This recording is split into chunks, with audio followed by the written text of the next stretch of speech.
Hi, and welcome to episode 14 of the Just One More Project Bag podcast. I am Dana of Unwind on Ravelry. And I'm Tiffany, and I almost forgot my name. I'm the project bag in all the places. So you can check out my epoxy tumblers at unwindoriginals.com. There's a link in our show notes and on Ravelry for Tiffany's Color Street nail party that she's always got going under me because I'm a Color Street director. And then you can check out Tiffany's project bags at theprojectbag.etsy.com. So I think I normally haven't been giving our episodes names, but I think this one's going to be like Dana's mojo came back with a vengeance or something. Because I cannot think of the last time I had this many things to talk about. And we didn't even record a month ago. I think it's barely been a month, maybe. Yeah, I don't remember exactly either, but it feels like it's roughly been, I don't know, close to a month, but yeah. Fast. Well, so I guess we'll talk about underway first. And then I'll go into my litany of things that I've finished, which will go fast because I have very little of it here to show. So There's I've given it away. I don't know. I'm not acting like myself. I might need some sort of intervention here. All right. So first of all, so my friend Ashley, I think I talked about this last time, that she and I did not buy advent calendars in 2021, and we were super sad about it. So we decided that we were going to make advent calendars for each other and open them in February because we're weird. But anyway, so we made each other advent calendars, and I was pretty good for a while about trying to post mine on my stories on Instagram every day, but I haven't been that great about it the last few days. And I have the last 7 sitting in a row on my table. But anyway, I decided that what I was going to do with mine, since this is something that was on my private goal list for the year anyway, was the corner to corner blanket that I finished last year, that great big one that was my background last time. I started a border on that. And my friend Tiffany, she is Fire Flirt, I believe, on Ravelry and on Instagram. She is a crochet expert, and she's actually teaching. I don't even know if I told you this. She's teaching crochet on 2 cruises in a row right now. Oh, you did tell me that because I couldn't think of anything, Yeah, the more first one fun. just finished, so they're getting ready to go on their second one, I think. And I just think that's the coolest thing. What a cool side hustle, be able to, teach crochet on a cruise. Darn. But Yeah. anyway, really cool. So she recommended this crochet edging that is actually specifically designed for corner to corner blankets. And I'll make sure that the link to that is in the project page if you want to go look at it. I did not drag the blanket up here because it's so big. So it is still downstairs. And I've got, I think, 3 full rounds, and I started the 4th round. And I think I'm going to go to 5 rounds and then lay it out and measure it and see if it's the acceptable size that I want, because each round is adding about an inch. So if I add 5 rounds, that's 10 inches in each direction, 10 inches bigger width, 10 inches bigger height. So that may be enough. Because the blanket, for me, it's really hard on a corner to corner blanket to really get a picture, even though, you're working, increasing until you get to the diagonal. That's the biggest it will be. And then you decrease back down. For me, I thought for some reason it was going to stretch more when I used it, but it has really held its integrity. And maybe it's because it's triple stranded. So there's a lot of parts that would have to stretch to make it naturally get bigger. So it just isn't quite big enough. And I wanted it a little longer so that when I snuggle up with it on the couch, I can get it all the way up to here and have it still cover my feet with no gap. And right now it's not big enough. So that's why I added onto that. But yeah, so that has been super exciting. And then next I will try this on. So I have finished the first of my mitt pattern test. I love it. This is Kirby Warby Yarns in Mind Your Own Biscuits and Life Will Be Gravy. And I love it. It may be hard to tell on camera, but the aqua got lighter here, and then it got slowly darker to here, and then it started getting lighter again. And then the contrast is actually a mini that was dyed to go with it. That's got the darker, really dark aqua speckles in it. So this is my mitt pattern. I think I'm going to call them the mitts that keep on giving. And I haven't checked Ravelry to see if somebody else has got a pattern called that yet. If there is, I'll have to rethink the name. But the reason that I'm going to call them that is I've made the decision that for the first year that they are published, I'm going to take whatever I clear on them after PayPal fees come out and Ravelry fees come out. And every quarter, Tiffany and I are going to decide on a charity that I will donate that money to. And if you guys have any suggestions of charities you would like to see us support with this, I will be more than happy to do so. But the pattern's going to be $2. I'm not going to charge very much for it. And after the first year, I'll probably keep the funds or make a yearly donation of part of the funds or something like that. But I think it's a really good opportunity to use self-striping from your stash, especially those skeins that come with the mini skein, because you use so little of this. You could knit a pair of socks and still probably get a pair of mitts out of it. And if you don't like them as long as mine, you're not going to have to knit all that length. There's very little shaping. The thumb is simple. I just really like the way they fit. And I have, arthritis, and I like my hands warm because it helps my joints stay limber. So I'm a big fan of them. The first pair I knit for my mother in Christmas colors. So those will be featured on the pattern page, but I'm going to do a second test for myself. And then as soon as I finish the first knit of the second test, I will go ahead and reach out to all the people who said that they wanted to test knit. And so far, I think I've had 12 comments. Oh, wow. Yeah, I put it up on Ravelry and Facebook, so I got a little bit more attention than just through the podcast. But, hopefully it'll be a quick test because the mitts are made the same. There's no right or left. So as soon as they finish one and they tell me that the numbers work, I'll publish. So I would say probably within the next month, you'll see it up on Ravelry. But we'll mention it on the podcast, and we'll also tell you who we've decided to support with the first 3 months worth of sales. So exciting. Maybe I'll go for like an April 1st drop. That way that's good. It will be the second quarter of the year that we can look at for sales, so I can figure out how much I'm going to donate. But anyway, so awesome sock yarn, a lot of Shuri's sets, Kirby Warby, a lot of her sets come with the mini. So, and I know that Desert Vista often does minis and Mustache does minis. So, if you're interested in looking for those, I can always compile a list of some of my favorite dyers. Although I worry if I do that, I'll make somebody mad because I forget about them. So maybe I won't do that. But my testers know they can use whatever. So that's exciting. And then let's see. So my mom's birthday blanket. So while I was cleaning out my bedroom and my living room, I found a lot of mini skeins I had forgotten about. So I've decided that I'm going to make my mother a blanket. My mom has a milestone birthday this July. So I'm going to do a corner to corner blanket for her, but I'm doing them in squares. T, I think you're frozen. Yeah. Let me give me one quick second. You keep talking. I'm going to go and double check that the cat didn't knock the Ethernet cable out of the router. Okay. I'll be back. Okay. All right. So I'm working on this corner to corner blanket. Instead of using it triple stranded like I did for my big blanket, I'm doing this one double stranded. So hopefully it won't be quite so heavy because my mom's not a very big person. So I don't want to swallow her up with this blanket. But I've got 2 squares done so far. And it's kind of hard to hold them both up and have them be straight. So there's 2 squares so far. I started the third one. Her birthday's in July, so I'll need to definitely have it done by then. And I plan on just like finding a simple way to join the squares. But so far, I can use up tiny little balls of yarn on this. Like I know on this one in particular, I used up like a tiny little ball and it made like 7 blocks. Like it was just this little bitty peanut ball that I had saved because I really love the yarn because it was something special I had bought and I had used almost all of it. But I'm really happy with the way that they look. And I'm planning on laying them out kind of like half square triangles with a quilt so I can make a secondary design in the way that I lay them out. Good idea. I love that. I think that'll be fun because, of course, they're made on the diagonal, so you automatically get those lines.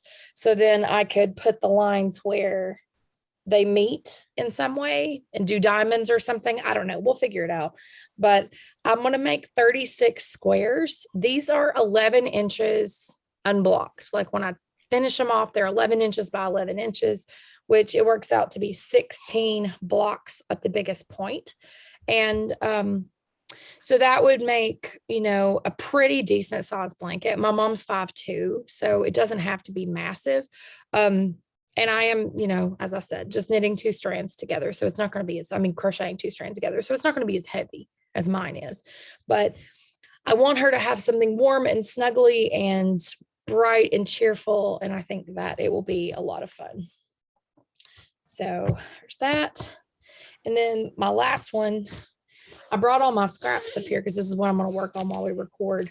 But I picked back up on my what to do with leftovers blanket. So here's a square for that.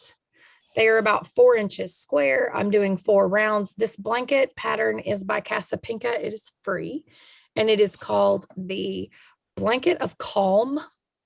So it's written for fingering. I'm making it in DK on an eye hook, so it's got a really nice drapey gauge. This is going to be for Madeline. And this is all of my DK and light worsted scraps.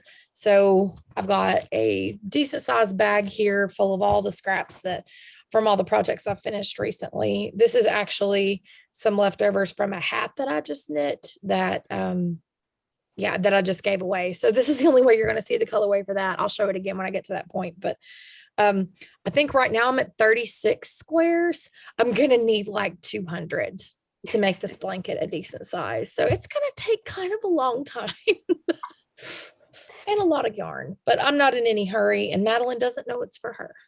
So that's all. It's that's a little bit like Mary, our friend Mary Kino. She is knitting her blanket pattern that she had published in the Knit Picks book. The one catalog. that used so much yarn. Yes. Yeah, and, that one. She said she estimated her goal is to do, I think it's one square is it 1 square a week, something like that. But even at that rate, she estimates it'll take her about 2 years to get it finished. But you know, yeah, my goal for this one was to do 7 a week, and I forgot about it for a long time. Yeah, that happens. Well, not only did I forget about it, but like I ran out of scraps. So I knit a whole bunch of DK weight projects. So now I've got scraps again. So it's kind of going to be a matter of like, do I actually have the scraps to continue to work on this for right now? So I'm going to try to catch up as much as I can with the scraps that I've got in this bag. And then when that's done, I don't know. I guess I'll have to wait until I knit some more DK and light worsted weight stuff and have leftovers. Unless somebody wants to offload on me, in which case, send it. I'll take it. No biggie. But hopefully. I don't know. What did I do with my scissors? I like DK, but I really don't work with it that often. I mean, it's probably my favorite weight. Other than sock yarn. Sock yarn, I will buy with absolutely no intention. But DK, I have a habit of either buying a sweater quantity of it, in which case I don't want to break it up, or I'll buy a skein, which is enough for a hat. Right. And then it's like, well, yeah, you're hemming yourself in no matter what you do. Yeah, it's kind of a difficult weight, like unless you buy a whole bunch of it, and then you're like, well, I don't want to knit a hat out of it, because if I do, then I won't have enough for that sweater I was thinking about making with it. And then it sits in the stash forever and ever. Amen. Right. Oh, well. So what are you working on? Because you've got some stuff too. I will talk about this later, the reason why, but my crafting time has been significantly reduced of late. So really, I've just got 2 active things, and then I've got some finishes. But my one is still my speckle work cowl, which is a square on my Crafty Bingo, is to work a project in crochet. This is a pattern by Connie Lee Lynch, and this is on a D hook. And I love it.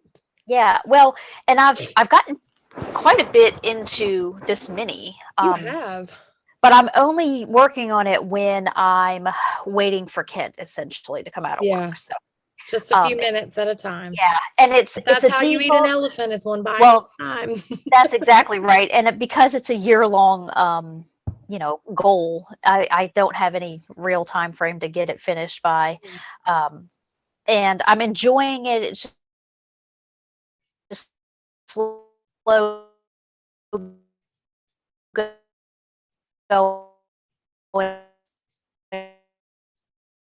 because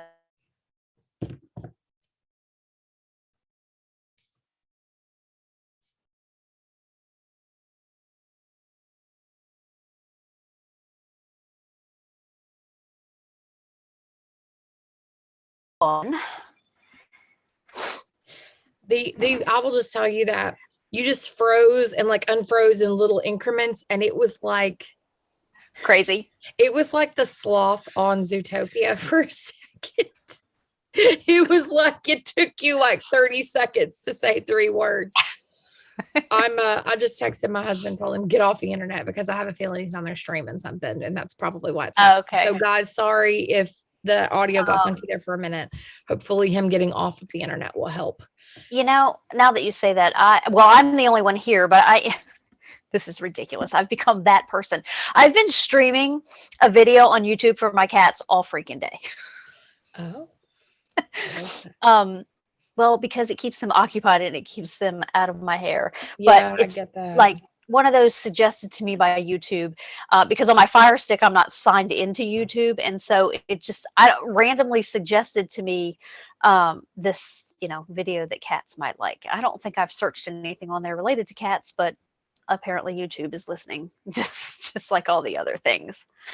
So anyway, it's birds and squirrels and all that kind of stuff. I feel like it's probably either recorded in the UK or maybe the Pacific Northwest, somewhere where they have black squirrels. I was about to say the squirrels don't look the same. No,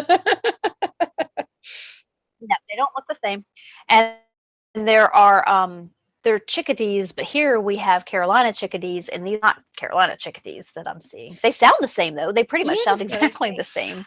Chris and I were looking at them the other day, and we thought what we have is Carolina chickadees, and I think we do have some, but I think we have a mix of the two, and they look so much alike. It's really hard to tell which one they are. Yeah, well, but the size difference is just so small. Yeah, I think I told you when I was at my mom's wedding, one of her classmates and dearest friends from way back is really being the Audubon Society. She was the president here for a long time. And so she corrected me because there was a nest of them in a pile-on thing on the pier. And I said black-capped chickadees, and she said that we are too far south for black-capped chickadees. So I don't know. She said they would have to be Carolina, but I think I'd we have them here because there's a certain spot on them that the black caps don't have that the Carolinas do, and we have both. So I think that they come here too. Of course, I don't know. I think with climate change, that's true. It's really hard to tell, like, if that isn't why we have them. Like, why are we getting things like, I don't know. We've got, I learned something, speaking of birds, and maybe our viewers will be interested in this too. I was really upset that we didn't have any goldfinches for the longest time. We hadn't seen them. The only time I would ever see them was when I planted sunflowers. And when the seeds were ripe, they would come hang on the head of the sunflower and pick all the seeds out of the center of the head. They would pick it out of the front. Well, we got a new feeder. Chris had a award from work, and it basically translated into we could redeem it for an Amazon gift card. So we were able to get an Amazon gift card, and we got a really nice tube feeder that has like a mesh cage around it. And if something heavier than 4 ounces gets on it, it shuts all the ports. So it keeps like squirrels from climbing it, and chipmunks, which we were having a problem with, which I'm not even sure if a chipmunk would be 4 ounces, but it's like up in the air, and we got a hook for it and all this kind of stuff. So anyway, we have this new feeder, and it has 4 ports on it. And we've been seeing birds now that we never saw before. We have downy woodpeckers, but I was really sad because I love goldfinches. They're so cute. Well, I kept seeing these birds and I couldn't figure out what they are. I did not realize that goldfinches lose all their color in the winter. They are brown. I don't know if they have little stripes on their wings, and you can still see a blush of the yellow, but they are not yellow like at all. They look like a juvenile. As well, I did a lot of research. I was like, what is that bird? And started looking it up. And yeah, they're goldfinches. They're just in their winter clothes. But they're starting to get more yellow because it's warming up some. So they're starting to get more yellow. So Chris is like, I saw one with a little more yellow on it today. But it's really cool. We were excited about that. Kind of fun. Yeah. So, it's a pretty cool thing too. I mean, they've got all these bird cams and all that where you can, drop in on different nests across the world, on YouTube. So it was kind of neat to see birds. The cats need to watch some birds for a bit. They have been all about it.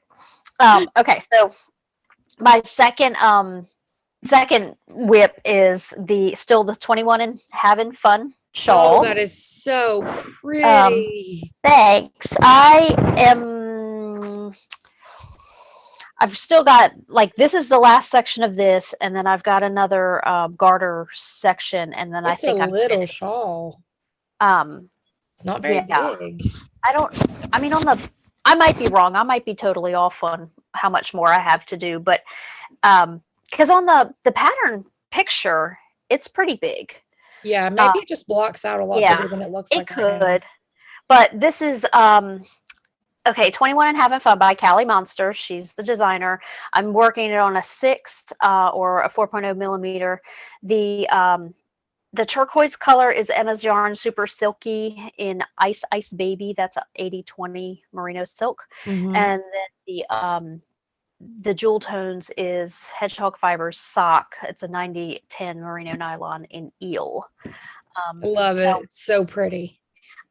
yeah, it's a fun pattern. It's working up pretty quick, and Well, last time you showed it, it was like this big. So you've obviously made quite a yeah, bit of progress. yeah, um, yeah. Well, and it's an easy repeat too.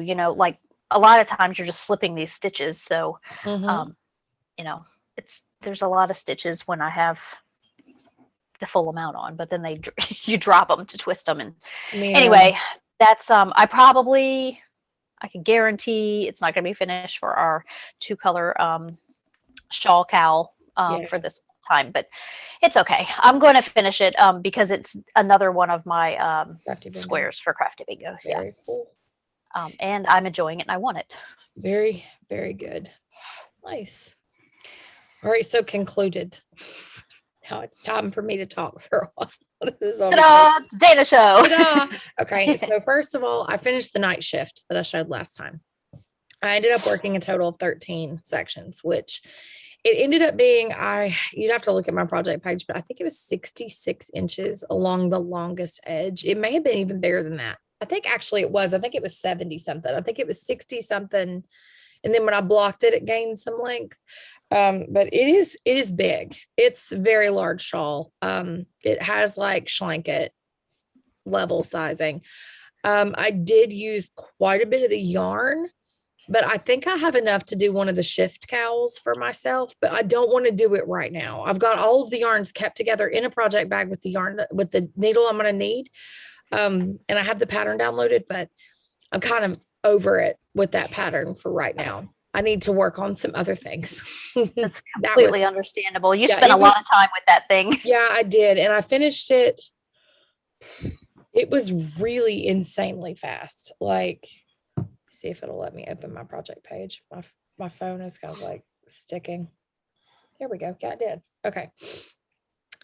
Project page. I finished it in 27 days. Wow. That was Wow. fast, especially considering my friend told me she weighed it for me. I actually like Chris got pictures as soon as I pulled it off the blocking mats, and it went into a box and it went out like 10 minutes later. And as soon as it was gone, I looked at Chris and I said, I didn't weigh it. And he was like, Dana. I was like, I know. So when it got to her, she weighed it and it was 322 grams. So estimating that between a sport and a DK, which was the average weight, it was about 1,030 yards, which was a pretty decent. I mean, that's a decent sized shawl. That's not I've never little made at one that all. big. Huh? I've never made one that big. Well, the only things I've made that big probably are like my big Advent wrap. Like that's probably the only one Oh I've yeah, I ever guess. made that was Yeah, that big. I had And the forgotten about that. funny, and I made it for somebody else. That's the funny part. It's like, wow. But like I said, my friend's going through cancer treatment. She's having an exceptionally hard time. So I'm glad that I was able to make her something big that she can wrap up in. Cause she told me now that she started, like, she's lost her hair. She lost her hair really quickly. And she said, I'm always cold. And I said, Mhm. well, I'm glad you've got that now. And it's nice and woolly, but it really softened up a lot when it hit water, and it stretched beautifully, and it was just it blocked well. I was excited about how it turned out. Next I finished I finished 2 of these, one in hot pink that has already gone to Madeline's best friend that I showed you guys last time. But here's Madeline's hat. This is the Anything is Possible If You've Got Enough Nerve color by Mint Rain on her worsted. And it is so cute on my kid. This hat will fit me. I'm not going to mess my hair up by putting it on, but this hat does fit me. But this is her playground hat. She wears this at school. And I've already washed it, and this is after a washing. It's held up beautifully. It's really warm. We keep vacillating from like 70 degrees to 30 degrees here. And I know you've got the same issues up where you live. Because despite you being significantly farther north than me, we have the same climate, which is really weird. Yeah, because it's 500 something miles apart. And it doesn't matter because it's definitely like we're usually within 3 degrees of each other, unless you're having a cold snap and I'm having a heat wave, which has happened. But and then it'll flip flop. Yeah, it's 38 here right now. It's pretty cold today. So, but anyway, so this and a pair of mittens that my grandfather gave her are in her school bag at all times in case she needs them for school. And when the weather truly changes, I'll take them out. But anyway, super fun hat. That is done. And like I said, I knit one for her best friend in hot pink, and she loves hers, and they wear them together on the playground all the time. And then I left the other one in, I think I left the other one. Yeah, shoot. I left the other tank out in the hall. I won't get it. You can see this one because this one wasn't ongoing, and now I finished it this morning. Oh, wow. Here is Madeline's tank top. This pattern is called, let me get it to open, if it will. Will you open? Are you going to open? No, you're not going to open? Okay. It may not open. There it goes. Finally. I don't know why I had to touch it just right. The pattern is called Lexi Tank Top for Kids by Denny Sharp. This is a paid for pattern on Ravelry. It is $5.50. And in my opinion, if you want to try working something that has got to fit a body and you have a kid and you're a little girl in your life, this is a great pattern to start with. It's really easy. It does use 3 different size hooks if you make it as written. I was using slightly heavier weight yarn, so I only used the biggest and the next size down hook. So I used an H, and I used like the G plus, which is I think like a 4.5 millimeter hook. So I was using a 5 and a 4.5 millimeter. And it tells you not to switch to the smaller one till you get to right here. But as you can see, I switched right here because my child is narrow chested, but she has a little bit of a belly. She's got a little bit of a butt. So I would like it to fit looser at the bottom because I think it's more comfortable. But also I wanted this to not be see-through as much right here because it is a tank top and I don't want to put something under it because it kind of defeats the purpose. Right. So, of course. Anyway, so, I worked on this off and on. This is long enough right now. She can wear it with like leggings underneath it and it's really cute. So it's longer, but this is the size 8. And I did knit it wide enough to where it will be a little loose on the top right now. But as she gets older, this will function just as solely a tank. But yeah, it's really cute. The yarn was called cotton something. Of course, I just tried to say that. Cream cotton from Loops and Threads from Michaels. And I had a coupon and I think I paid $4 a ball for it. And this is like a ball and a half. So it wasn't a very expensive project. I actually have made 2 of these now. This is the second one. The first one, I held together 2 strands of sock yarn. I held together some, let me think, which one did I use? Was it soft and nice to work with? Yeah, it really was. Oh, this yarn is super awesome. Like I would like a sweater out of this. Oh, wow. It's like it's a loosely plied and it's slightly fuzzy and almost like a hollow core woolen spun. Like it's different, but it's plied enough to where it doesn't seem like it's going to peel. Nice. It's an interesting, like you can kind of see, like it's just lighter looking, like it's not a mercerized cotton. It's not shiny. This is a softer one. So this would be good for garments for adults too. Let's see. The first tank that I made, I used hedgehog fiber sock in Fiesta and I used my Luxe sock in Magnolia Blossom. So here Whoa, I just went off of it. I'm having technology issues today. Today is not a good day. So here were the colors that I used. So when you put those together, you got a marl almost. It was a really interesting. So you got like a marl. It was fun.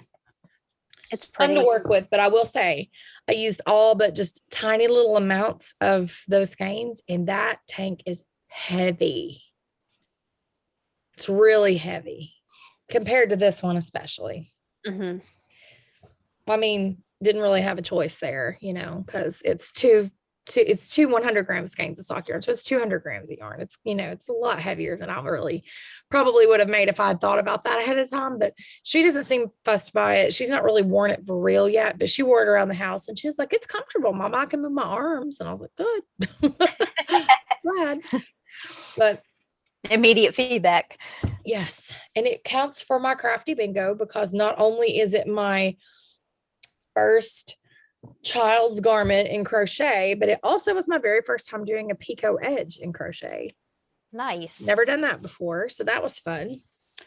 And then I knit a barley out of this yarn. Told you it would be coming back for my friend Haley. She is a lifeguard at the Y where I swim.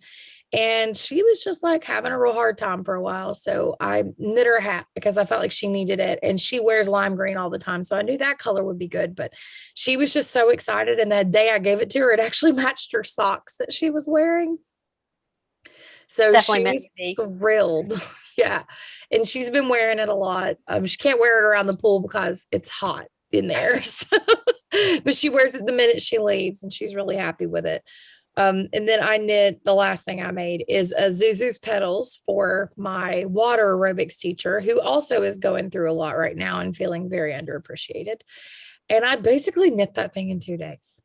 But you and I had to get on FaceTime because I had like a major brain problem and could not figure out what I had done. And I ended up fixing it. I'd like knitted way past where I needed to start the lace, like way past. And I was like, why are these numbers not working? Well, it was because I had screwed it up.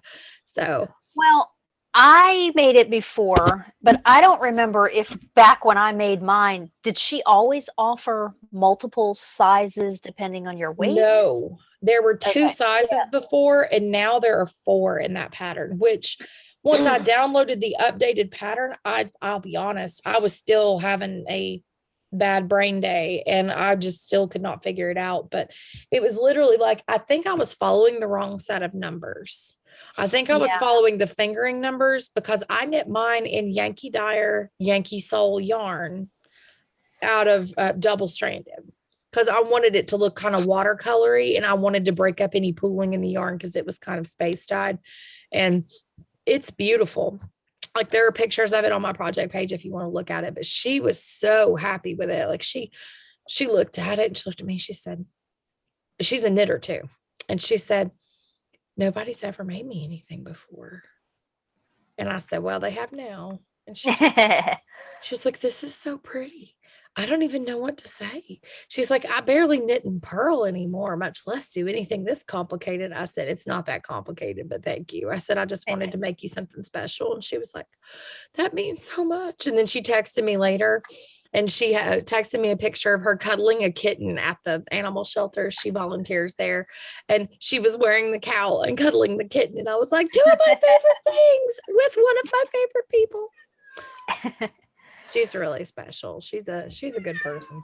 I really love her. Oh, you've got a key crying. I'm sitting right by this door that leads to the portal outside. Out. Gotta leave. Gotta go out. He's decided that that TV is just not cutting it, but he's just going to have to. He got to chill and wait. Sorry. He's gonna have to chill and wait. He'll go away. Well, eventually. so all right. So finishes for you. Well, yeah, but I did want to say I have finished 6 squares on my crafty bingo so far. That's impressive. With a 7th underway. So I'm Wow. excited. Yeah. The problem is I put a lot of Finisher Frog whip ones on there, and I have a bad feeling that I'm going to not have that many of those. So I'm probably going to have to change 2 of them at the halfway point in June. I don't know that I'm going to be able to do, like, I think this may be the year I black it out if I change it It's properly at that point. But it seems like you're on target for that. yeah, I mean, so far this year, I'm at over 3,600 yards used. Whoa.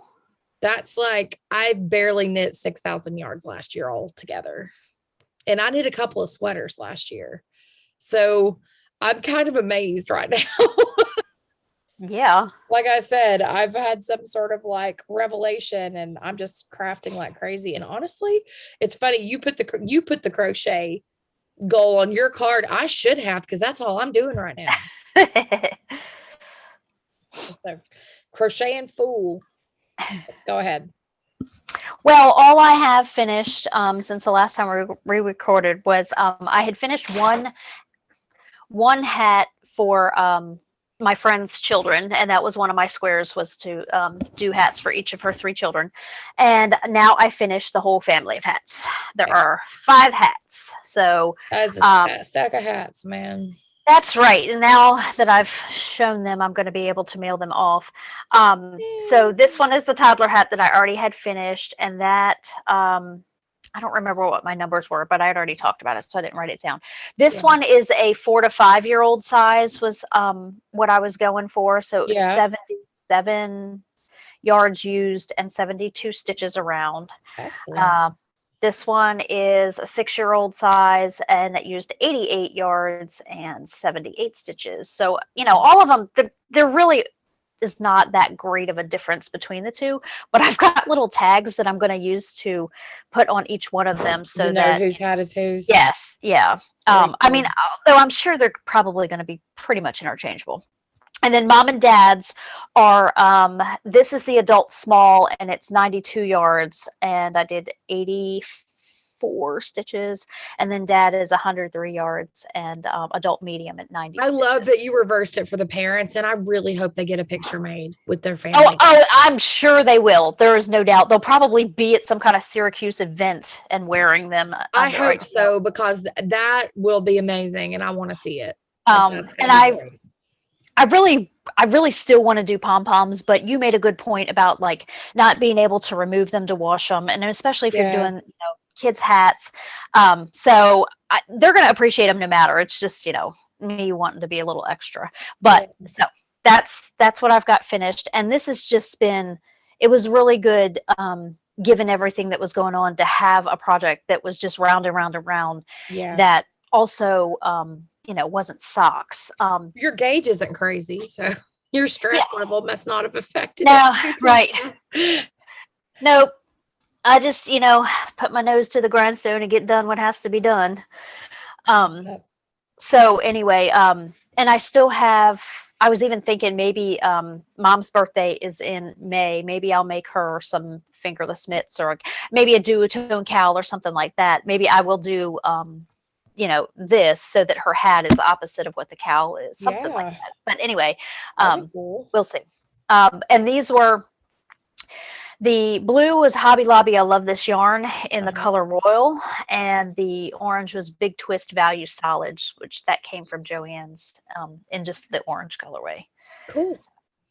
I love this yarn. I like that yarn. Yeah, it's nice. Acrylic. It's not squeaky. It has a nice hand. It doesn't feel like it's gonna peel. Like, it's not a bad yarn. Yeah, you're right. And I want to say I made a baby garment before out of I Love This Cotton too. I really do like that cotton for garments and stuff. Although you're talking about the one you used, not peeling. I will say that the I Love This Cotton is, I guess, looser spun or something. It seems like it wants to peel. I did a baby washcloth or a bib or something out of the I Love This Cotton, and it was in like a variegated, like almost like camo, and it self-argyled. Oh my gosh. It's in my projects. It's way down because it was years and years ago, but it self-argyled. That's crazy. Like, it was crazy because, there's all those groups that have on Ravelry that are about like the planned pooling. where Yes. you can do the math. And there's even people that have written code for calculators that will tell you how many stitches to cast on so that you get a particular effect. If the color repeats are X number of inches long and it's this weight of yarn on this size of needles, like there are people that have spent a lot of time on this. And I did it accidentally and was like, well, I'll never do that again. That'll never happen again. That's fine. Okay. So incoming, I've got the crochet bug, as is obvious right now. There is a pattern that I have found on Ravelry that I bought the pattern for. It's called Everyday Cotton Cardigan, and it is a paid for pattern. But I have a sweater quantity of Barocco vintage that it's like honestly, it's almost this color. It's like a charcoaly gray. I want to knit myself a cardigan. I mean, crochet. I keep saying knit. I want to crochet a cardigan out of that. And it's a bigger gauge. And I just think it would be like super awesome to use up that quantity because it's a color that, like, in order for it to not be the world's most boring make, I would have to do something super elaborate with like cables or lace or something. And honestly, I don't think I have enough of it to do anything like that. I think I have 8 skeins, which is not going to be enough to do something that has a lot of pattern stitching in it. So I'm thinking I can crochet. I'm just in the habit. I can make this cardigan, and I think it will be something that I will wear a lot, and it looks cute and it's kind of trendy. It's got some kind of like, the sleeves are kind of big and then they're gathered at the wrist. So it's got kind of bigger sleeves and stuff, which normally most of my stuff is kind of form fitting because I'm a bigger person, but I really like that look. I think it's cute. So hopefully it looks decent on me because I think I'm going to try it, but I want to do that. And then I have bought a pattern from an Etsy seller, Circus Stitches. It is for a cross stitch that I want to make, and it is a Hamilton themed cross stitch, and it is just the words from Wait For It from Aaron Burr's theme song in Hamilton, and it says, I'm the one thing in life I can control, I'm inimitable, I'm an original, which is like my favorite quote from that entire play. So it is those words in like stylized font, and I want to cross stitch this. So I bought the pattern, and I have the fabric, and I have the floss. And so that's next. I like stitching words. I actually really like stitching words. Well, it's a different medium. And yeah. And it's very linear. Like and I think we've talked about this before, I'm a cross stitcher that likes to follow a path. So I have the least amount of drag lines with my floss, and I don't like cutting and restarting. That drives me nuts. So it's like, I like to look at something and find the path that I can find so that I can go as far as I can before I turn around and go back the other way, where it really looks almost identical on front and back. And that's the nice thing about doing words, is you can do that with words easily. So it kind of like feeds that part of my brain that really likes that like really high level organization. So that's next. Actually, everything I need for it's downstairs on the table. I just haven't started anything yet, but that's on the list. And that's it. That's all I have definitely planned. I keep randomly starting things, but I'll get real like into it and finish them quickly. So I almost don't even like want to say what I want to work on next, because I'll probably have it done before we even talk again. So, you know. That's why my portion for this section is, I don't really know. I don't have a plan. You're getting ready to have a new normal. So let's just go ahead and let's go ahead and talk about that, because I feel like that's like hanging over everything. Yeah. Episode. Yeah. Yeah. Flip our segments here. 2 weeks ago, 3 weeks ago, I don't know. My grandmother fell and couldn't get up. Help! I fell and then I can't get up. That commercial. And we laughed, but it was actually really traumatic. Well, Dad.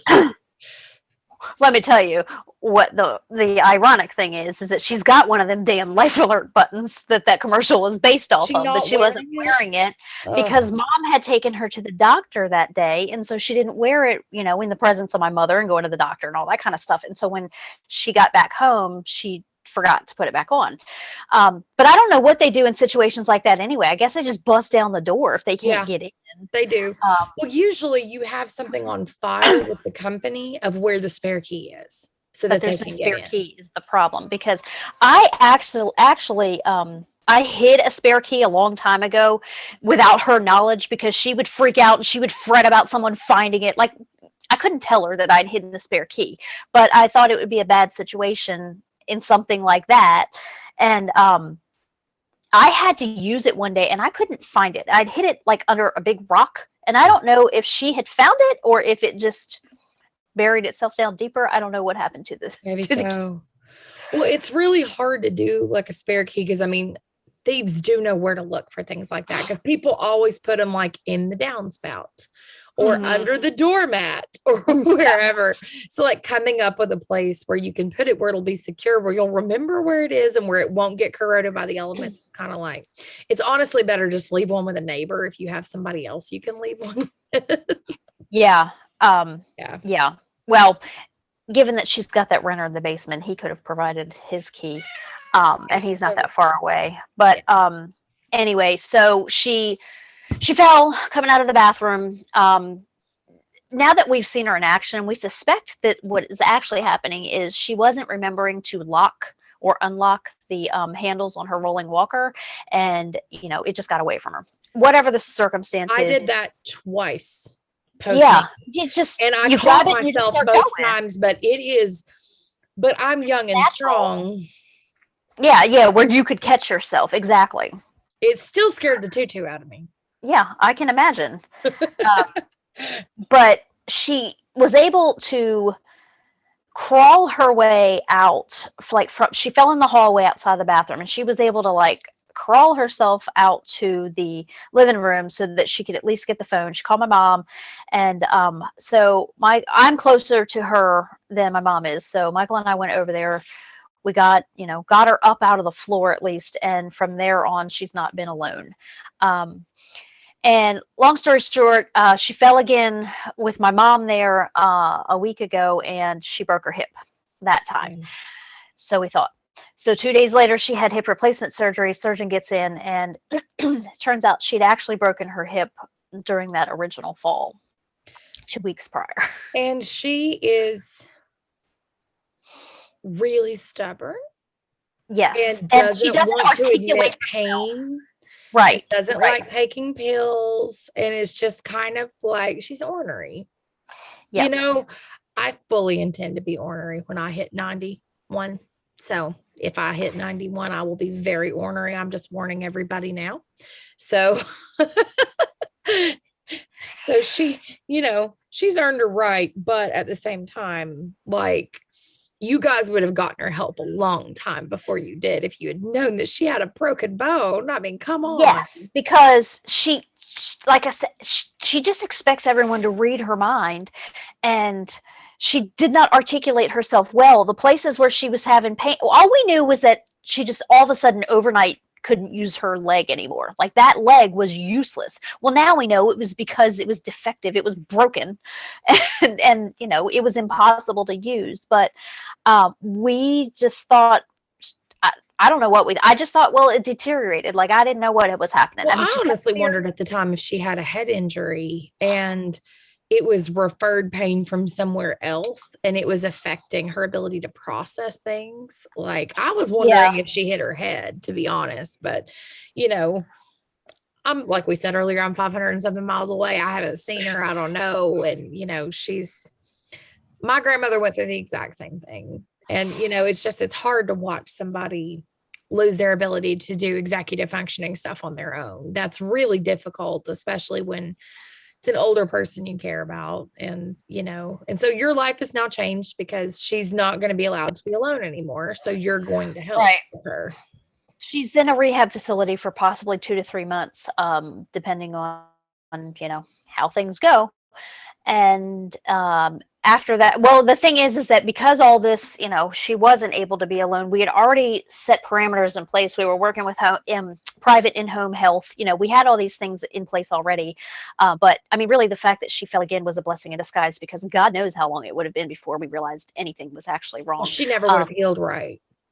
No, exactly. I mean, it was already 2 weeks, and nothing had changed. Now, we did have she fell on a Thursday. That Friday morning, the next day, we were having an evaluation by the medical home health, assigned by her physician group to come out and evaluate her for physical therapy. So maybe they would have recognized something, but if she wasn't articulating what was going on, right, with her, exactly. they may not have, because right. she was, yeah. I mean, no, with assistance, she could still walk. Yes. So, yeah.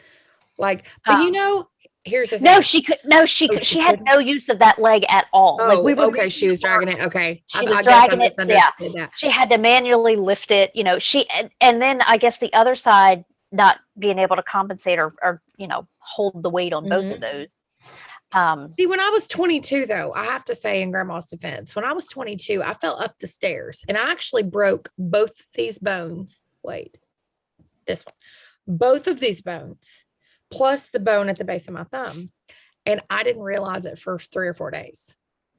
It burned, but it felt like a sprain, and I could still move it and everything. Like there was nothing I couldn't do. And then it was burning one night, and I thought, I'm going to put a brace on just to, kind of shore it up so I don't sleep with it funny, because I tend to sleep with my hand tucked like this anyway. And I was like, I'll do that. I got up the next day, my fingers were like this big. My hand was like this, and I couldn't bend my wrist. And we ended up going to the doctor, and they were like, yeah, your wrist is broken in 3 places actually. And I was like, right. Because I mean, it was uncomfortable, but you would think something like that would be agonizing. Yeah. Well, especially with nerves and all that involved. Of course, that's also before we realized I have fibro, and with fibro, pain is weird. It doesn't translate the same in my brain as it does in other people's, apparently. So it has to be like horrific for me to feel it. I'm so used to blocking it out. It's like, oh, well.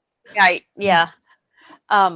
So anyway, so she's in rehab center for a while, but when she comes back home, you're going to be staying over there part of the time, right? I will be her primary caregiver, especially throughout the week, and then every other weekend, and one night a week. Yeah, my mom will do a few nights and every other weekend, and then we've got the private in-home health. But at $25 an hour, doesn't pay for that. No, and at $25 an hour, we don't want to blow through her entire life. Because you don't know how long she's going to live. That's exactly right. Yes, she could live a long time yet. I mean, my great grandmother lived to be 99. That would be another 8 years for Grandma. That's a long time. Yeah. And aside from this, I mean, she's in great health. Like every doctor I've ever taken her to since I started being involved in her care. She was on too many pills for things she didn't even need for a long time. I mean, it's true. Things are going to be on a better track now. I'm sorry that your life has to be interrupted, but it's just things we have to do when family's involved. Well, and I've got a supportive spouse who has always said, like, we'll do what we have to do. This is what we do for family. And I'm fortunate that I do live so close. Yeah. That I can give back. So I'll be honest, I would do anything to be able to do this for my grandfather. Yeah. I mean, he's just too far. I can't, but I would love to be able to do that for him. It's never been a question of, anytime I've needed her, she's, jumped right on it. So our recording schedule may be kind of fast and loose, because we don't know when you're going to have time available. So we will have to be flexible. Unfortunately, my schedule is fairly flexible. Although going into my family stuff, my husband found out 2 days ago, that he's probably going to be going back to the office in April. He's been home since March 12th of 2020. So my time availability is going to be decreased because I'm not going to have help anymore. So, both of us are facing some life alterations. And honestly, I'm not happy. I don't want him to go back. Well, you had 2 years of, I've settling had two into years this. of not being the at home, hands on, always on parent.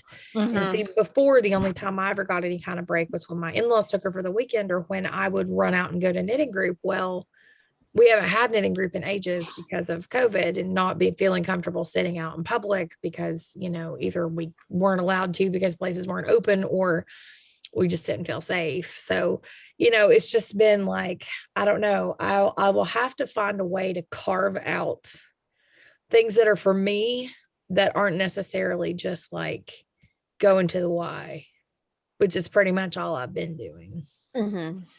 And, I'm still, despite being, off a cane, off a walker, walking well, be able to do stairs, obviously, because I'm in my office.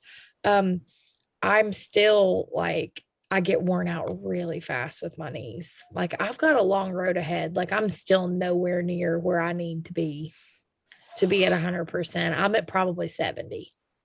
So I don't have a lot of energy. So hopefully I'll be able to keep all the balls in the air. It's the only thing I'm worried about. And I know that that's your concern too, because you've got a lot of stuff that you do. And now you're not going to be able to work because you're going to be doing this. So it's a Yeah. lot to take in.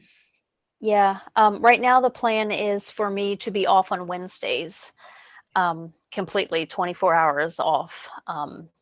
So You'll Wednesdays need and it. every other weekend.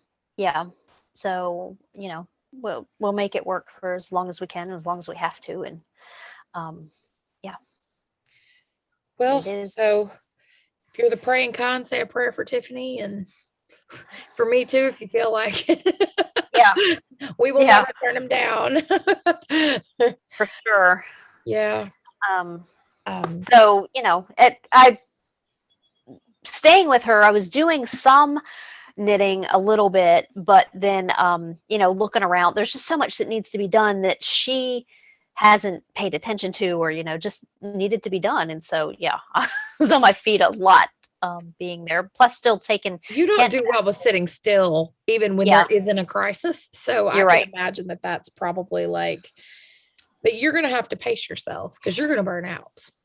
Yeah, I think so. Well, and once I'm settled into a predictable schedule, Yeah. I think it'll work itself out. I think it will too, but you'll still have to be careful because you'll burn yourself out. I really think you would if you're not Well, careful. and it'll be different once she's able to be a little more mobile again too, Yeah. because the way it has been, it was she needed assistance doing everything. Yeah. And also, um, yeah. So I think that'll change some. The I hope dynamics so. of that hopefully will change. But yeah, Well, that's the plan anyway. I don't. the only thing major that's changed in our lives is I think I talked about last time Madeline was going to be playing soccer at school. Well, it turned out they didn't have enough kids signed up, so they canceled it. And they didn't the group that does all these soccer things like school programs and then park programs, they didn't have a single one that we could do, like nowhere, unless Oh, we drove like 45 minutes each direction to get there. And I was like, I don't think so. So we're taking the semester off. And she was devastated, which I'm not shocked because she really loves it. But we're starting something new on Monday. We're doing taekwondo. okay. I I don't know. I'll be honest. I know nothing about martial arts. I never did martial arts. My cousins that were like my brothers, they didn't do it either. There really wasn't a martial arts place in my hometown until I got a lot older. So like kids didn't do that kind of stuff, or if they did, it was just karate. But there was a taekwondo demonstration at her school back at the end of December, and well, in December before school let out for Christmas. And a couple of the kids in her class decided that they wanted to take taekwondo, so their parents signed them up, and now they're going to be more advanced than mine, of course, because she's just now starting. But they're having an absolute ball, and it stresses self-discipline and self-respect and respect for other people and patience and all this kind of good stuff that my daughter needs at times. So we're going to try it out. They have a 6-week trial program. So we're going to do a lesson a week for 6 weeks and see how she does. And if she really loves it, then we will sign her up for full-time lessons. but I'm interested to see how she does. It's a lot of kicking, which is good because that'll help keep her legs in shape for soccer when she does Yeah. I eventually think go the two will back. work in harmony together. I think that's a I good think idea. so too. And her little buddy, her little best friend, the one that I met the hot pink hat for, she's in it. So her mom and I have coordinated on which lesson we're going to put the girls in together. And then she actually takes lessons twice a week. She does like a big group lesson, then a smaller, just belt specific lesson for the belt she's trying to get to. So they won't be together in that one because Madeline won't be able to catch up for a while, but eventually they will be, because like it's kind of like they're easier to get and then they start getting harder and harder, so it takes longer to get in it. So she'll be hopefully be able to test into where her buddy is, eventually. But I just want to see how she does. Like, I don't know what to expect here. And the very first thing my mom was like, you're going to let her learn how to beat people up. And I was like, that's not what this is. But I think they really, I mean, I don't have any experience either, with it, but I think they really, really stress, only using it in extreme circumstances, more as self-defense. I think that, that's ingrained from day one. So and hopefully. she's not a hitter anyway. She doesn't really hit. I mean, she like play hits my husband. She knows better than do that to me. She draw back a nub. But, like they roughhouse and play and stuff, but she has never hit another child, knock on wood, never hit another kid. So I think it'll be okay. But yeah, she's excited. I asked her yesterday. She's like, really? I said, yeah, if you want to take it, we can try it out. She's like, I think I want to try it. She said, I've not given up soccer for good, right? And I said, no, just for this, for the next little bit. And I don't know if we'll do it in the summer or not. We'll have to see. I would like to, but gosh, it's hot out there in the summer. Even if we do it at our normal time of like 6 p.m., it is so hot. Like, wow. Tennessee summers are no joke. So I don't know. We'll have to see how it goes. But last but not least for me, I don't even put this in the show notes. My birthday is between now and the next time we'll record. So yay for birthday shenanigans. We're not doing much this year, but he did get me a really pretty antique ring for my birthday present. This is birthday anniversary because our 10-year anniversary is in April, and it's Mother's Day because these are Madeline's birthstones. But I really love it. It came all the way from the UK, and it's from around 1910. And it's just old cut diamonds and emeralds.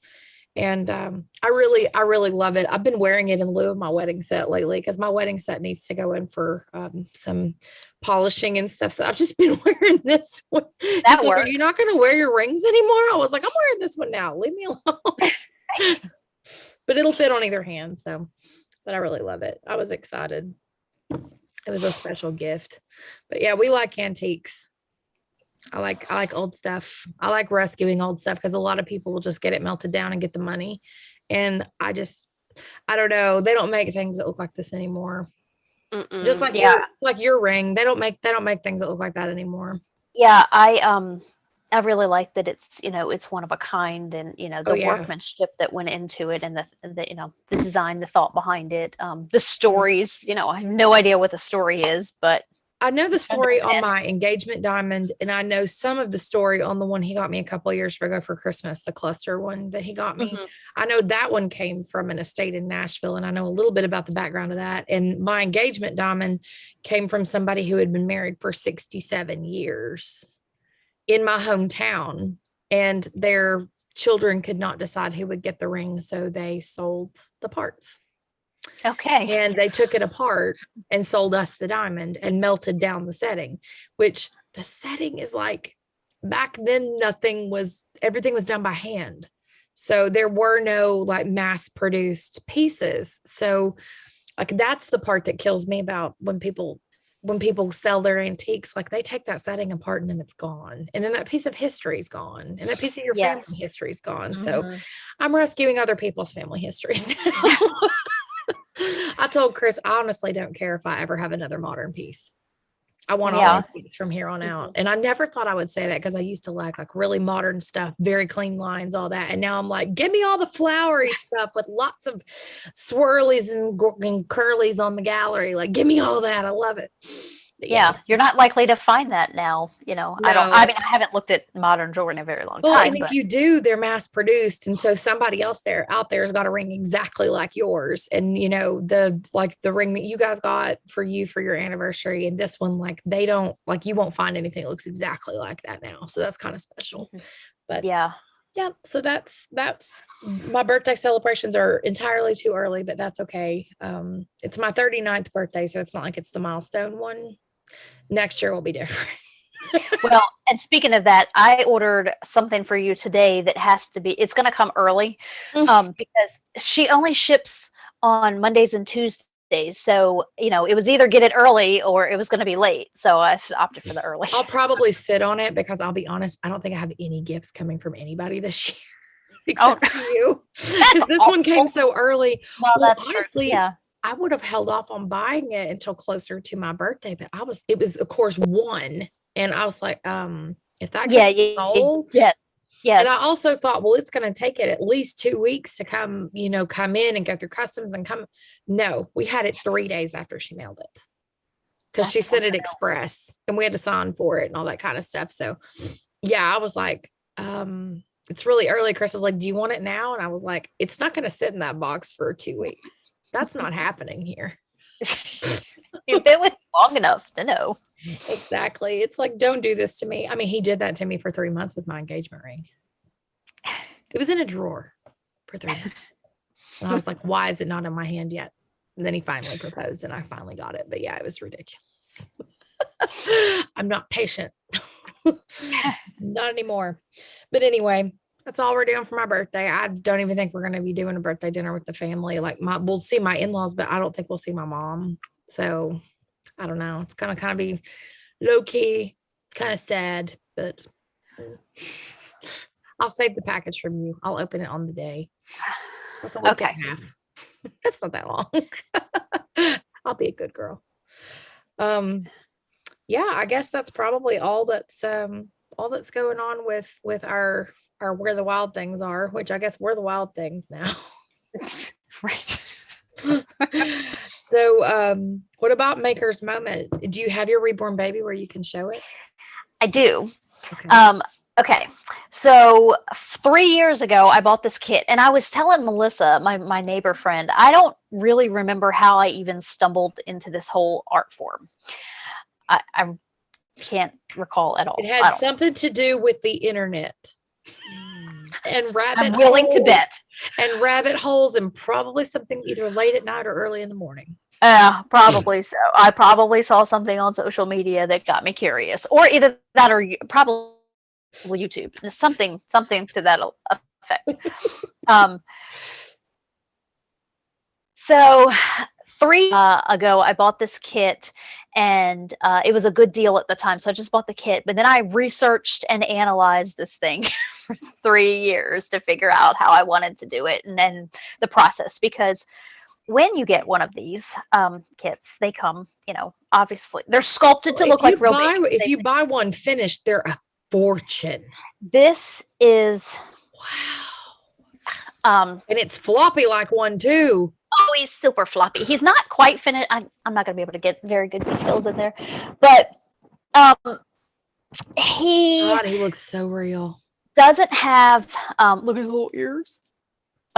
He doesn't have hair yet. He's got eyelashes, but I want to do the hair. Like, I'm not completely finished, but yeah, he's I mean, for my first go, I'm pretty happy with. God, you did good with the skin shading. Like, he looks like a sleeping baby. Well, let me show you what a kit one looks like, because of course I bought another one. You did. This is what they start off looking like. And then, you add layers and layers and layers of paint and shading. It really does look real. That kind of stuff. That's kind of freaky. I'm sorry. That's a little bit freaky. Well, when you he won't cry or pee or poop on you. No. I mean, when you wait them to kind of, I don't know, it's a whole thing. Reborn baby. Just Google it and you'll be lost in the rabbit hole like I was. Yeah, this is the Dominic kit, Dominic sleeping, but I've named him Ewan. His name is Ewan. And if you look at people will think you've had a perpetually newborn baby in all of your baby knit pictures. Like, how come my kid's never gotten any bigger? Tiffany's baby's never going to grow up. Which is great for my knitting, because that's really what I mean. Obviously, the challenge of taking something that, you know, was really bland and blah and turning it God, into it looks so good. You've done an amazing job. Oh, thanks. I mean, yeah, it's that thing though, when you're a maker and you constantly pick apart things. I mean, I can see the flaws, but also this is my first go. Overwork things. You tend to overwork things. I've had a struggle about that this week myself. So yeah. Yeah. So it was a good learning experience. I still have, well, obviously I bought a second kit, so I plan to do another one. And this one is sculpted after a baby boy. This one's sculpted after a girl. I mean, it doesn't really matter. Look at the ears on this one. Look how weird. It's almost like Spock ears. Like, they're a little weird. But anyway, it was a fun, you know, learning experience. And if I hadn't, you need to be quiet. If I hadn't had to be away from home, you know, I probably maybe would have gotten it done a little bit sooner. But anyway, it was fun to have a new craft. And cool. Yeah. That was on your crafty bingo too, wasn't it? It was, you're right. Yeah. I'm not going to call it finished yet until I get the hair, but actually with my, with the eyelashes, I did support a fiber venture. I ordered the felting needles to insert the eyelashes from a farm in Georgia. And then I ordered some mohair from a farm in, I can't remember, Minnesota maybe or something. But as it turned out, when I was trying to use that, it was still in lock form, and I really need to break out my my cards and smooth it out. It's not going to work so well. Still in lock form, but you know, it was something fun, and I've got you know, I've got plans for the second one eventually. But it'll be neat to I said in the notes, maybe now I'll cast on a hat or booties or something. Yeah, you've got to dress him now. You know, you can always make all the outfits for him, and then when somebody has a baby, take his outfit off and give it to them and make him a new one. Exactly.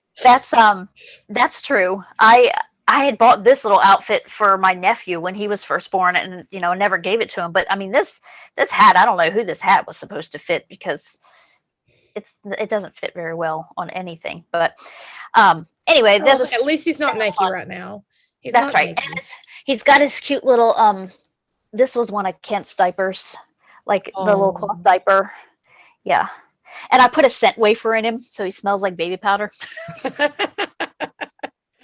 And then the website sold these little like fat pellets that are made out of silicone, so they're squishy. So he's, you know, to hold him, he's squishy.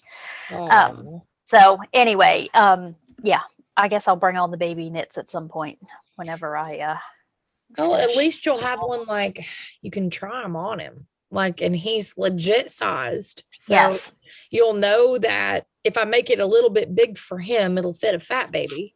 Yeah, and if I make it to fit him, it'll fit a small baby. You know, at least that's, you know, he'll be good to have for that reason. A little closer to than the one that my creepy newborn doll. That one was just a tad bit bigger. That one's probably closer. The face was strange on that one. This one really looks real. The other one was like, oh, yeah, there you are. Hello, 1986. No, probably 89. I think it's 89. Anatomically correct baby doll. Okay. Yeah. Oh, my mercy. That's how I know that it is my brother's doll and not mine, because my sister and I had the girl one, and my brother, of course, had the boy one. And apparently his is the only one that survived. I don't know what happened to the girl one. Probably because he didn't play with his as much as you played with yours. Yeah, I'm guessing. I don't even think he touched it at all. Well, my maker's moment is I'm back to work on cups. Finally, I did an update a week and a half ago, and they're actually all still in the shop. People have bought cups since then, but they bought stuff from before that update. So it's like, oh, there's all new stuff. So everything that's on my Instagram right now that I just posted, that I put them up, they are actually still there. I'm trying to get back into doing like a semi-regular update. Like I'll kind of have to watch my shop and see, like if it gets too full, I'll stop for a little bit until some stuff sells down, because I don't want it to get like it did with yarn where I was constantly pouring stuff into it and nothing was moving. So anyway, I'm able to personalize cups now. If you see something in the shop that you like that is plain, I can put a name on it or whatever. That just adds like a week, because I'll have to cut it, put it on, seal it, and then epoxy over it twice. So I just have to make sure the epoxy is cured for 3 to 4 days before I put it in the mail so that it doesn't get dings in it in transit. But I have a style that I'm trying out, and this is still in the rough stage. Like I'm not done with this by any stretch, but I had to show it because I'm really proud of it. This is so good. It's so good. I love it. So I hand painted this, and it's kind of Encanto-ish. Tiffany said it looks like Carnival, so kind of fun. So this is just the first stage. I'm going to add some silver foil to this and then go back in and add some details with paint. So this one will be in the next update. There's also a mason jar like this that will be in the next update. And then I will have other sizes. I can do it in any size, but it is one of those where they will never look the same. So you'll have to just like what you get if you want one custom. I have a lot of acrylic paint, so I can probably accommodate paint color preferences, but like, it's just like, it's an art thing. Like, it's not going to be something that I'm going to be able to like exactly duplicate down to the brush strokes, but I'm really happy with it. It was fun. I just sat there and just listened to a podcast and just painted and painted. And Chris came in, he's like, "What are you doing?" Creating, I'm painting a cup. It's like, why? I said, "Because I wanna." But I'm happy with the way it turned out. And I've got some other ones that I'm working on and some glitter ones and all that. And I've got a really pretty, let's see, where is it? I have a coffee cup I finished that's so pretty. I'm going to grab it real quick because it's actually pretty amazing. I can do it without falling. Yeah, because I haven't seen it. Yes. This one I'm utterly obsessed with. This one's actually done. It's going to be in the next update. Oh. It's really hard to tell. This is metallic, so it's throwing everything off, but it's really interesting. This is alcohol inks in mixed with white paint in epoxy. And then there's glitter on the whole cup. It's like really fine. Yeah, there you go. You can see it now. And then there's glitter on the top too. How fun. I love this one. Yeah. Like I've been debating, do I want to keep you? Like, are you really mine? And I didn't know it, but no, I'm really happy with this one. It's very pretty. So it'll come with a nice lid and everything. This is a 14, I think. I think this is a 14-ounce mug. Nice. I like it. Nice, smooth handle. It feels nice. And I can fit all 4 fingers in there. So it's a pretty decent size handle, even with the epoxy. So those will be in the next update. Probably this coming weekend, probably Friday. That's what I'm thinking. It's Friday. So yeah, like I'm back in the game. Like I've saved a whole bunch of tutorials. I actually joined the Patreon for Jessica Flynn for Flynn Sisters. Nice. So now I'm in the private group and she's doing exclusive tutorials, and there's a lot of really talented people in there that also share their technique stuff. So I'm learning a lot. So hopefully I can try out some new things and expand my skill set. That'd be fun. But like I mentioned podcasts, so I'll just segue into In My Ears. So right now I'm listening to Anatomy by Dana Schwartz, who is actually a podcaster. She is the one who does Noble Blood. Okay. And she wrote a book called Anatomy, and it's about a woman who is like minor aristocracy in Scotland and her quest to become a doctor in the 1800s. And she gets mixed up with this guy who's a grave robber. Okay. Well, they call them resurrection men. They steal bodies out of graves and sell them to med students to dissect. Mm-hmm. So it's a really interesting book. The accents are authentic, which has been kind of like, I have to retrain my ears. You know, when I haven't listened to Outlander in a while, I forget how Scots sound. So listening to that. Still working my way through the back catalog of Small Town Murder because, oh my gosh, I'm like on episode 131 or something. Like, I'm Well, still and to be so far fair, back. their episodes are like 2 hours long, so Two and a it's an half and the investment. ones I'm Yeah, in right now, they're forever. Of course, I figured out I can skip the beginning if I tap the fast forward 30 seconds till I get to like 5.5 minutes. That's when they finally start talking. And then I yeah, can skip the last 6 minutes because that's when they're reading all the people that donated money to them in the last week. yeah. So So that shortens yeah, it a I little skip a little bit. And whenever I'm not listening to it when my hands are when I can touch it, I always fast forward through the commercials too, because I really just not gonna buy things bit. Right. advertised. So, better to just go ahead and just skip forward. But that only saves you like a couple of minutes. That's not actually all that much. And these episodes are so meaty, like you don't want to miss anything. So Right. Yeah, exactly. it's just They're gonna good. take me forever. One day I'll get caught up. I'm completely caught up on the Murdaugh Murders podcast, which you're going to talk about in a second. So I won't go into that one. I finished re-listening to Pride and Prejudice by Jane Austen. There is a version on Audible that's free if you have a membership, that's read by Rosamund Pike, who is the actress that played Jane in the Keira Knightley film adaptation of Pride and Prejudice. So that one I really enjoyed, and she did a very good job. And I also have a recommendation for everybody, and this may be available through the library for you, but I bought it on Audible. But Sutton Foster, who is an actress, she was on the show Younger for a long time. She's a Broadway star, and she's currently on Broadway starring with Hugh Jackman in The Music Man. She is a crocheter and a painter, and she likes to draw, and she does cross stitch, and she does all these different crafts. She wrote a memoir called Hooked: How Crafting Oh. Saved My Life. And it's read by her, and it's organized by the project she was working on while life events were happening to her, which is how I think about things in my own life. Because you think about like, oh, I remember when I knit this, it was when this was going on, or, this is how old my child was, or this is where I knit this. I knit it in waiting rooms, or, waiting in car line, or wherever.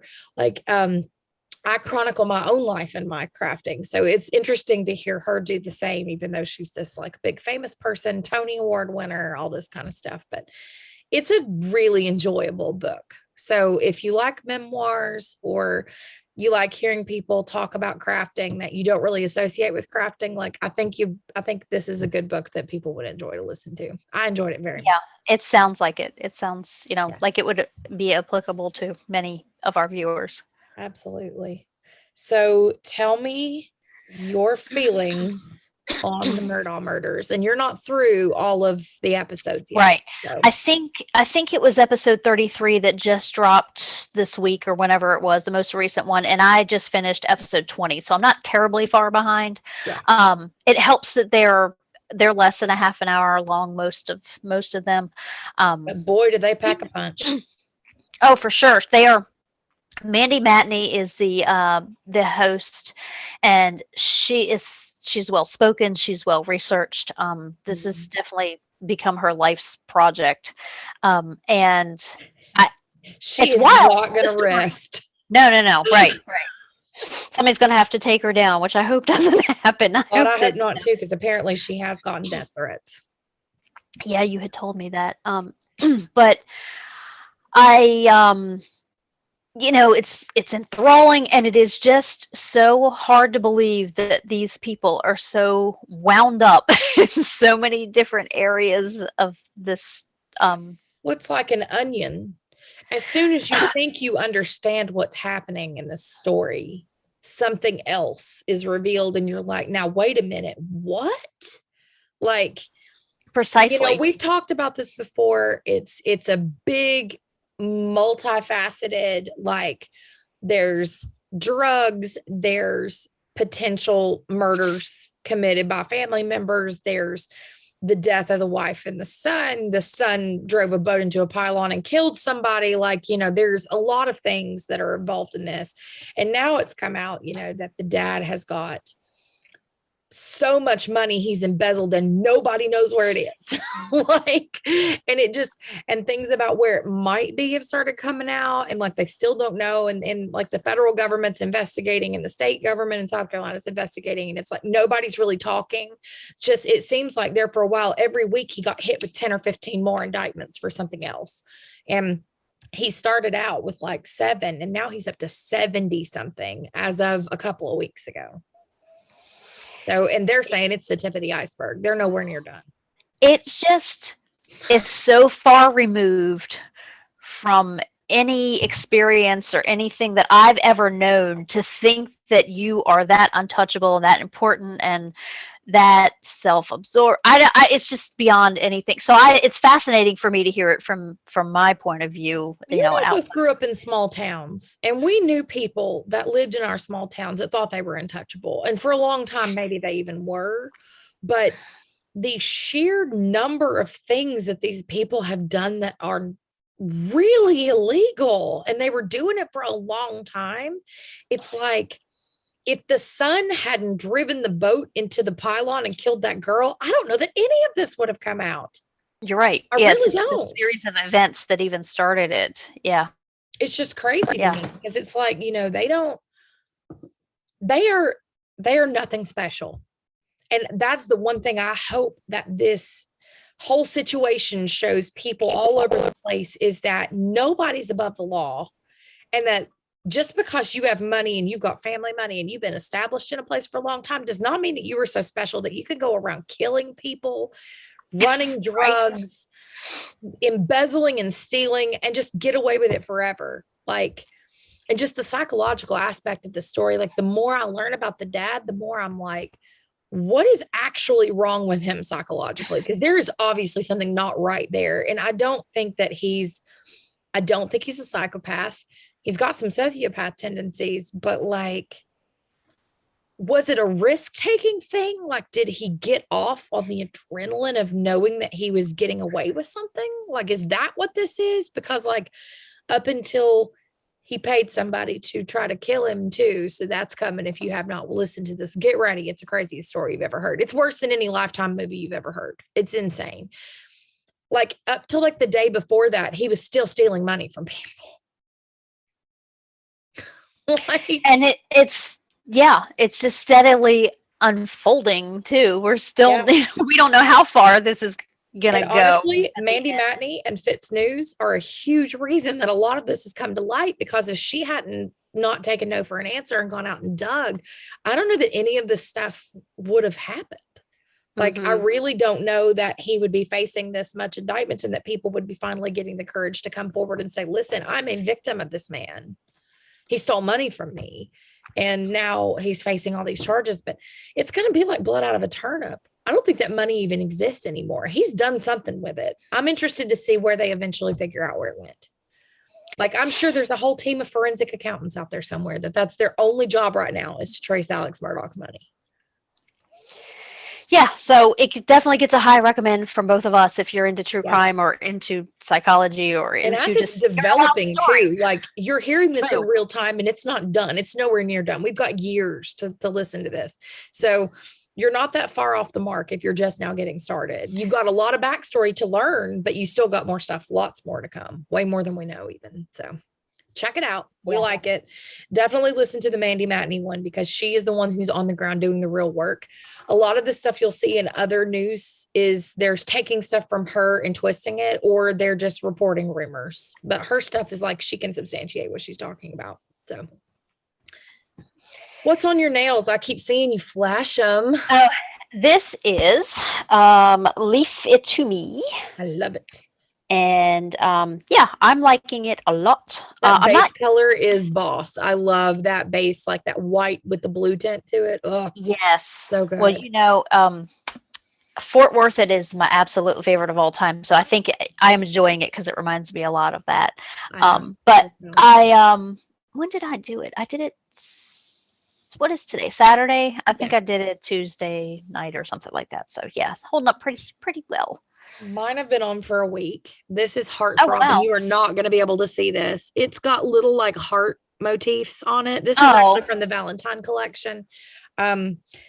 my nails are right now reaping the wrath of anesthesia twice in less than 5 months.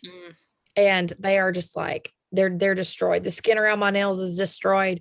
My hair's falling out. Like I'm on the struggle bus right now with skin, hair, and nails. And I take really good care of my body. Like I drink a lot of water, and I do a lot of nail oil, and I take moisture breaks, and I take care of my hair. And I'm having a hard time. It'll end. It always does, but I've never had anesthesia that close together. That was that being put out that long for, for such a serious thing. And my body's just stressed. So, it's just going to take a while, but my nails are short for the time being because I cannot handle more nail than this without them breaking. So it is what it is. But that's one awesome thing about Color Street is it doesn't matter if your nails are short, it still looks good. So, all right. Well, I guess that's pretty much it for us. Just announcements. Check out Tiffany's party link to see the entire Color Street catalog. Her current party will be open until the beginning of April. So you've got the entire month of March to order. We've got some awesome limited edition sets that just came out, and we will be having spring release in March at some point. So there will be lots of things to choose from. So if you are a podcast listener and you want to try out some Color Street, or if you're already one of my customers, be sure you're ordering under her so that she gets the bonus sets. And we've seen a few come through already. So yeah. Thank you to those who have shopped through my link. Absolutely. And my VIP group, I've got lots of special deals I'm doing right now. So be sure if you're on Facebook and want to be in that. If you are not on Facebook and you still want to get my deals, if you're on my mailing list, I send the deals out via my mailing list because they've now said that it's okay for me to do that. So nice. If you've ever shopped with me, you're already on my mailing list. But if you have not shopped with me before and you want to be on my mailing list, send me a DM through Ravelry with your first and last name and your email address so that I can add you to my contact list so that it will email you when I send it out. Because lately I've been given some awesome bonuses whenever somebody orders through the site. So, but you have to be on there's my a lot mailing of list. There's a lot up on the site, like beautiful stuff. Like every time I go there, there's more and more that I didn't even. Did you see the new one know anything about on Thursday? Did you see? I did, yes. The 3 duochromes, they're good. Duochromes and the 4 overlays. Like yeah. I'm kind of wanting to do some cow print nails right now because I think it would be really fun. I love that. And I love the cheetah. Those 2 are my favorites of the new ones. But yeah, awesome stuff. And we'll be doing a mass retiring right before spring comes out. So that's coming soon too. So lots of good things to see.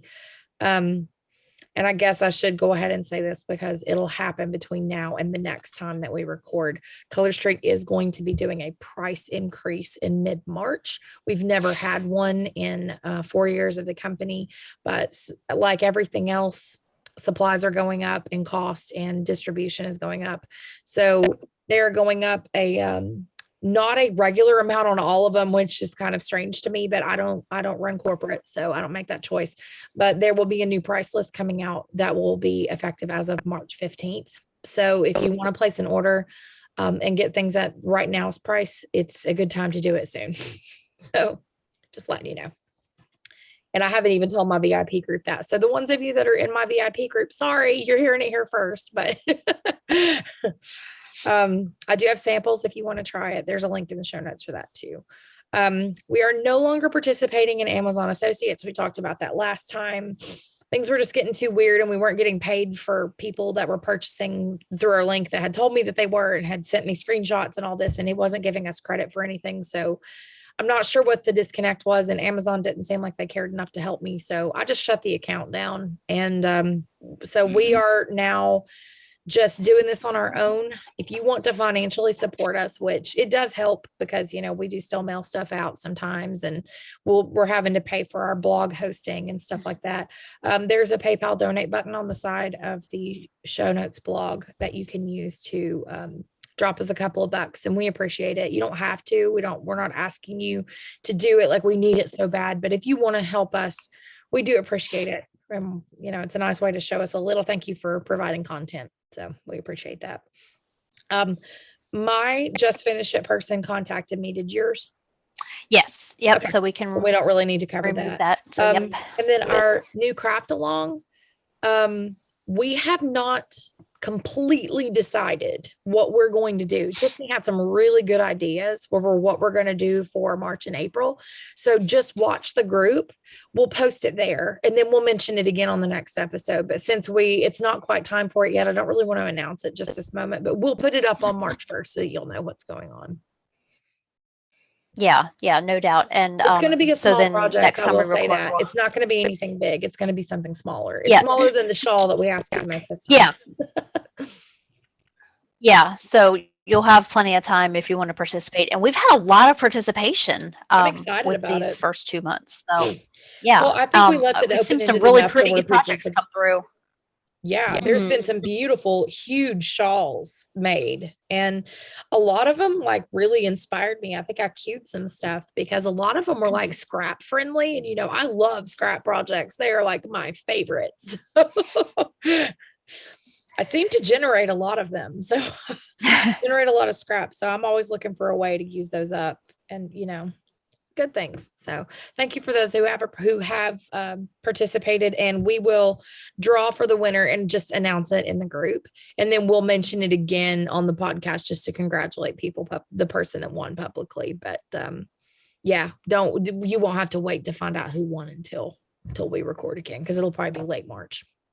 Yeah. And I didn't put this in the show notes, but while I'm thinking about it, we've had a few new subscribers. So thank you to those of you that have, come across us some way or another and, liked hanging out with us. So we appreciate subscribers and, interaction. And so welcome and thanks. Yes. There's one last thing I did want to mention. Let me pull it up on my phone. There is a new charity I wanted to draw attention to that our friend Malia had posted about on Instagram. And this is something that I think would be a really good thing. And I will make sure and link this in the show notes because I want everybody to be able to check them out. But there is a lady who started a charity called Comfort and Cuddle, and her son had to spend some time in a psychiatric facility after a suicide attempt. And he was young, he was 11, and he did survive to my knowledge, but because no visitors were allowed due to COVID, and there were such restrictions about the things that he could have with him from home due to the fact that he was on suicide watch, she came up with an idea about making a very small hand-knitted blanket that could be folded up and put in a pocket, but that couldn't be used to self-harm in any way. And just little cuddles anytime he needed something that would give him some comfort. So there are 3 patterns currently available on the site. They are for free. And there is a knit pattern that's just like a garter stitch. Then there's one that's a diagonal. And then there's one that makes a V. And then there's a sideways. No, actually, there's a bunch of new ones on here. I hadn't seen it. I haven't looked in a couple of days. There's one that has hearts that are just like stockinette hearts on a garter background. And then there's ones that are knit sideways. And then there's a crochet pattern as well. And like I said, I'll link the page in the show notes because it has all of the specific things that they want you to make them. They have to be worsted held double, bulky or super bulky. They have to be 10 by 15 inches within an inch or 2 each direction. No open lace or large holes. And the stitch border or pattern, they don't want it to curl in at the edges, and it needs to be some sort of washable yarn, preferably acrylic. But they are currently taking donations. Let me go back to the main page. They are currently taking donations for the Blythedale Children's Hospital, and that's in New York. And they need a lot of them because they're giving them to all of the children who pass through their facility. So if you're interested in doing a charity project, that would be a fun one. And it's a small one. I mean, that's something you can take with you and just keep in the car and knit a couple of rounds on it, every time you sit down in the car for a couple of minutes when you're the passenger. Or all you fellow car line mamas, that's a good car line project because you don't have to think. It's awesome. So anyway, I wanted to bring attention to them because they are a new charity. And I think that that's a really worthy thing to do because, it would be very difficult to be the parent of a child who was in an inpatient facility and you couldn't give them anything from home to make them feel loved. It's kind of the same thing with when we did NICU noggins for so long, it, comfort to the parents and comfort to the children. So anyway, if you decide to do them, let us know and post pictures and stuff. I'll probably start a thread for it in the that's a good group one. so that you guys can show off if you decide you want to do some for them. I think it's really special. So, but all right, well, I guess that's pretty much it. Your game's about to start, so I better let you go. Got 10 minutes. And this is a big one because, of course, I'm UT first, but they're playing Auburn, who is number 2 to me. So, yeah, but we'll see. We'll see. Well, best of luck to UT because I'm sorry, I will never root for Auburn when they're playing UT. Yeah, well, of course not. No. And it actually, Auburn's on top of the world right now. So if UT beat them, that would be pretty special. So we'll see. We'll see. They're without one of their leading scorers. He's out on medical. So anyway, everybody else is stepping up. So I need to go find my duotone cowl. Yeah, I could wear it with this outfit, and it's orange and light gray. Oh, there you go. See, go find we it. can be in solidarity. I'll pull mine out. I was actually thinking about that the other day. I was like, I have all of these shop samples that I'm never going to use again for that because I'm not dying. Yeah. Anymore. And I was like, where are they all?